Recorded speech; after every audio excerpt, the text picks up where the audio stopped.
According to the multi-stage strategy of global anti-cultism, the uprising of the Muslim world is the third step in their final strategy to achieve global chaos.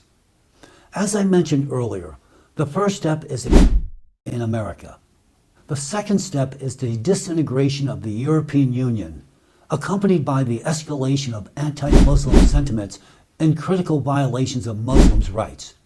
The third step is large-scale Muslim uprisings in Europe, followed by the involvement of major Islamic states under the pretext of protecting their fellow believers. The culmination of this scenario is as follows. Major Islamic geopolitical players, taking advantage of the weakened and torn apart America and Europe, will decide on a global retaliatory step. A full-scale military intervention using nuclear weapons in revenge for years of oppression, hatred, and humiliation. This scenario includes the mandatory use of nuclear weapons by Islamic countries, which will undoubtedly trigger retaliatory nuclear strikes.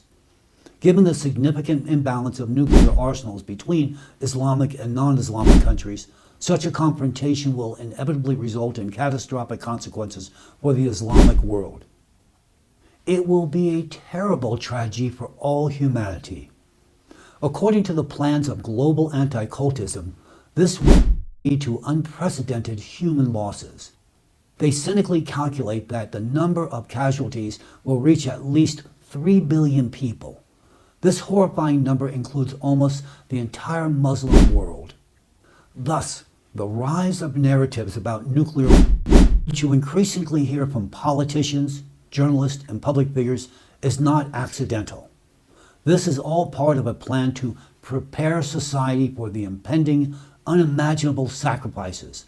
The idea of the inevitable use of nuclear weapons in a very near future is being actively implanted into public consciousness.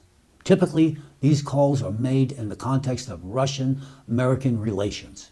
In reality, the use of nuclear weapons is planned in the brewing civilizational between Islam and the rest of the world. Ask yourself, what is the true goal of this scenario devised by global anti-cultism? One of the goals is quite apparent: control over resources.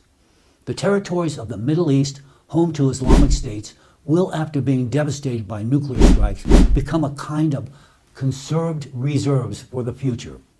As the experience of Ukraine's Chernobyl shows, these lands can be redeveloped in 20 to 30 years, and gas and oil can be safely extracted from them. And the ultimate and key goal of the shadow global manipulators, as banal as it may sound, is one: world domination.